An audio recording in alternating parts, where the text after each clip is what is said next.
चारों ओर से घेरा जा रहा है, उनके घरों को जमींदोज किया जा रहा है और आईडी से ब्लास्ट करके उनके घरों को उड़ाया जा रहा है। ये वही घर हैं जो इन आतंकियों का ठिकाना हुआ करते थे। दिखाते हैं आपको इसी से जुड़ी रिपोर्ट, कैसे आतंक और उनके आकाओं के घरों को नष्ट किया जा रहा है।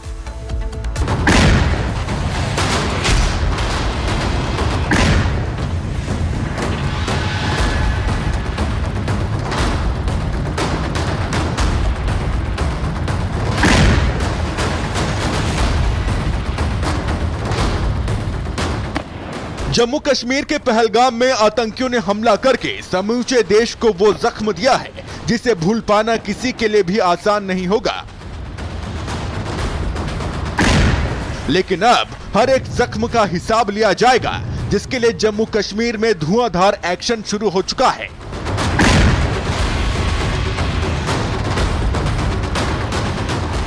और घाटी के दहलाने वालों को मिट्टी में मिलाने का अभियान तेज हो चुका है।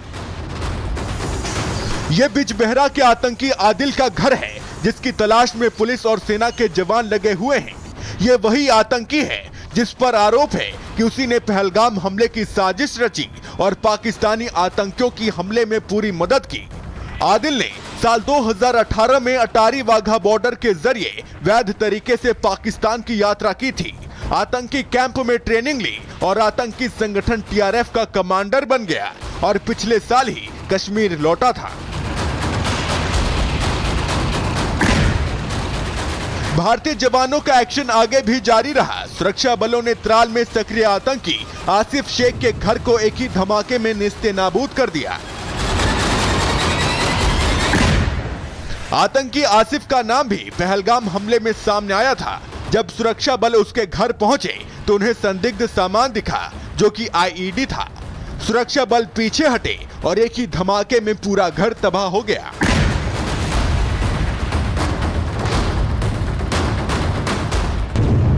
पुलवामा में एक्टिव आतंकी एहसान उल हक के मकान को भी ध्वस्त कर दिया गया है।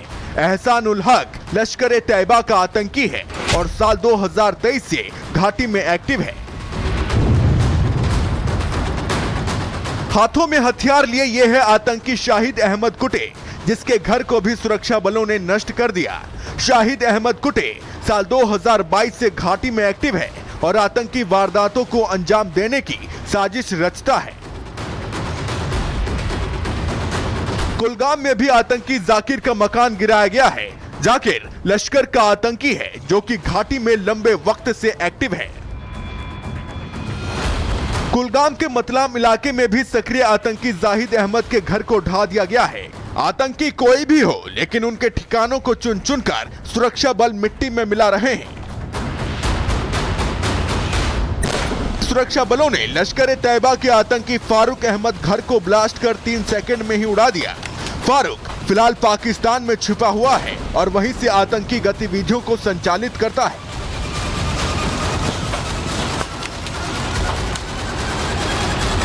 पुलवामा में लश्कर ए तैयबा के आतंकी हारिस के घर पर कार्रवाई की गई और सुरक्षा बलों ने इस आतंकी के घर को भी पूरी तरह नष्ट कर दिया। चेतावनी साफ है कि घाटी में आतंकियों का एक भी ठिकाना नहीं बचेगा।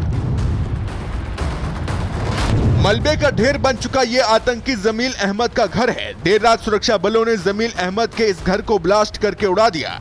जमील अहमद साल 2016 से घाटी में एक्टिव है, जो अपने खतरनाक मंसूबों को अंजाम देने की फिराक में रहता है। यह आतंकी आमिर नाजिर का घर है, जो कि जैश-ए मोहम्मद का आतंकी है और लंबे वक्त से फरार चल रहा है। इसके बावजूद वो घाटी में आतंकी गतिविधियों में शामिल रहता है। पहलगाम में हुए हमले के बाद से घाटी में आतंकियों की बची खुची जमीन को भी नष्ट करने के लिए ऑपरेशन चलाया जा रहा है और चुन चुनकर एक एक आतंकी के घर को मिट्टी में मिलाया जा रहा है। और बस बारी है पहलगाम में निहत्थे लोगों की जान लेने वाले आतंकियों की, जिनका हिसाब होना अभी बाकी है। Bureau report, Republic Bharat. तो वहीं आतंकियों पर एक्शन से महबूबा मुफ्ती इस समय परेशान हो गई है। जिस तरीके से आतंकियों के घर पर लगातार ताबड़तोड़ कार्रवाई महबूबा मुफ्ती आतंकी का दर्द उससे झलक रहा है। सरकार को सावधानी से काम लेना चाहिए, महबूबा मुफ्ती कहती हुई नजर आ रही हैं। ये साफ तौर पर उन्होंने कहा है कि हजारों लोगों को गिरफ्तार किया गया है, सरकार को सावधानी से काम लेना चाहिए। तो सवाल यही है कि सेना और सरकार अगर कार्रवाई कर रही है, एक्शन कर रही है, तो इससे तकलीफ आखिरकार महबूबा मुफ्ती को क्यों हो रही है? ये सवाल लगातार उठ रहे हैं, उनका दर्द झलकता हुआ दिखाई दे रहा है, क्योंकि आतंकियों पर ताबड़तोड़ कार्रवाई इस समय लगातार जारी है। आप साफ तौर पर देख सकते हैं कि 10 ऐसे आतंकी हैं जिनके घरों को ढेर किया गया है। 1500 से ज्यादा ऐसे संदिग्ध हैं जिनसे पूछताछ के लिए उन्हें हिरासत में लिया गया है, उनसे पूछताछ की जा रही है। चप्पे चप्पे पर कार्रवाई लगातार जारी है और आप देख रहे हैं कि महबूबा मुफ्ती की किस तरीके की बयानबाजी इन मामलों पे सामने आ रही है। और पहलगाम हमले के बाद पाकिस्तान के यूट्यूबर ही पाकिस्तान की हुक्मरानों की आंखें खोल रहे हैं, सच्चाई सामने ला रहे हैं, सच्चाई उन्हें बता रहे हैं। आवाम ही आकाओं को भारत से दूर रहने की चेतावनी दे रही है। रिपोर्ट देखिए।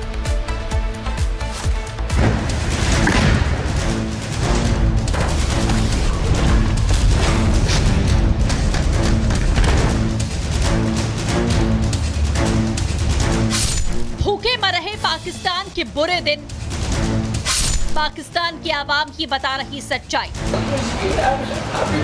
भारत से युद्ध में होगी हार, नहीं चाहिए। आतंकियों को पनाह देने वाले पाकिस्तान के बुरे दिन चल रहे हैं।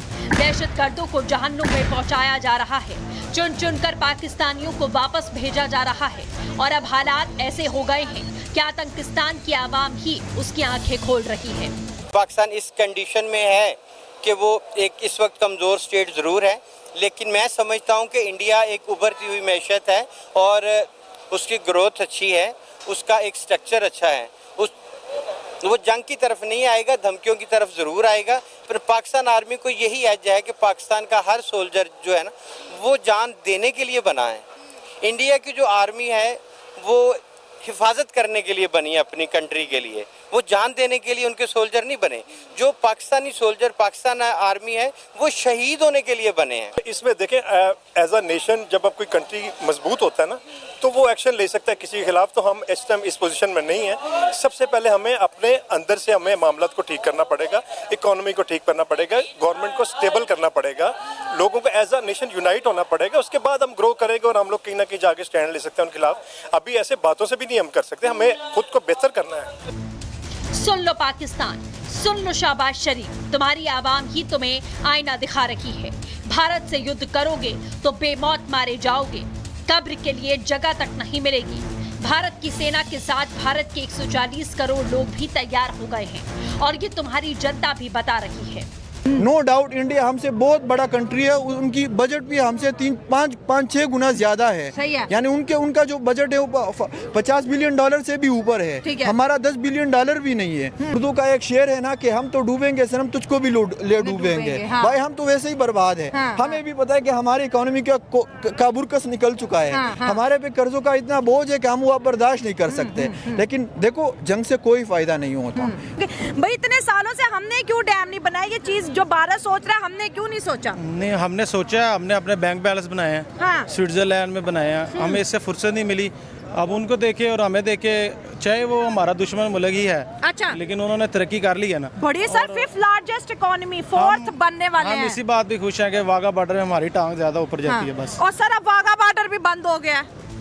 विदेश में पैसा और विदेश में परिवार को बसाने वाले पाकिस्तान के अधिकारियों को उनकी ही आवाम उनकी आंखें खोल रही है और बता रही है कि जंग नहीं, बातचीत कर लो, क्योंकि जंग हुई तो 100 साल पीछे हो जाओगे, बर्बाद हो जाओगे, तबाह हो जाओगे।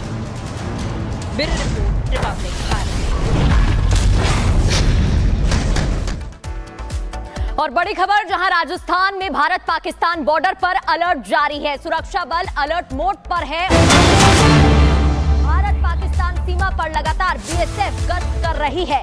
तो एक तरफ दिल्ली में एक्शन देखने को मिल रहा है, जहां बैठकों का सिलसिला जारी है, चाहे गृह मंत्रालय की बात करें या रक्षा मंत्रालय की बात करें। उधर दूसरी ओर राजस्थान में भारत पाकिस्तान सीमा पर अलर्ट मोड पर है बीएसएफ के जवान, सुरक्षा बल गश्त कर रही है। तो भारत पाकिस्तान सीमा पर बीएसएफ की टीम गश्त कर रही है। दिल्ली की बात करें, वहां एक्शन देखने को मिल रहा है। जम्मू की बात करें तो वहां आतंकिस्तान के ठिकाने लगातार ध्वस्त किए जा रहे हैं, चुन चुनकर निशाना बनाया जा रहा है। तो भारत पाक सीमा पर लगातार इसी तरीके से गश्त जारी है। आपको सीधे जैसलमेर लिए चलते हैं। हमारे सहयोगी वैभव हमारे साथ जुड़े हैं। वैभव, तमाम रिपोर्ट्स हमने आपकी देखी है। राजस्थान सीमा पर भी अब सेना पूरी तरीके से अलर्ट है। क्या अपडेट है वहां से? देखिए, बिल्कुल, अगर बात राजस्थान सीमा